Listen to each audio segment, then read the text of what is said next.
আমার কত দিচ্ছে? আরে বিল আমি দিচ্ছি। আরে দিচ্ছি আমি, সমস্যা নাই। আরে আমি দিচ্ছি। 40 টাকা, 40 টাকা। এই যে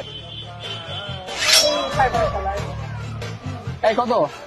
20 টাকা। আরে আমি দিচ্ছি। আরে আমি দিচ্ছি, সমস্যা কি নেই। শুরু করছো তুমি? তো সবকিছু সমস্যা নাই, দিচ্ছি দিচ্ছি দিচ্ছি। এই যে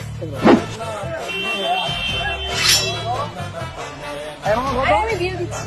আরে আমি দিচ্ছি, সমস্যা নাই। আরে বারবার তো তুমি বিল দিচ্ছ, আমি দেই না। আরে সমস্যা নাই, কত? 50 টাকা। এই এত পাগলামি করো।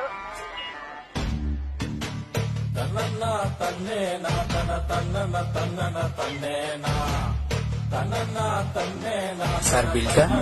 আরে বিল দিচ্ছি আমি, সমস্যা নাই। আরে না না, সারাদিন তো তুমিই বিল দিচ্ছ, এখন তার বিলটা আমি দিচ্ছি। তুমি দিও? আচ্ছা ঠিক আছে, দাও তাহলে আমি আসি, বেসিন থেকে আসতেছি। ঠিক আছে। ভাইয়া বিলটা কত? আপু বিলটা তো 2550 টাকা।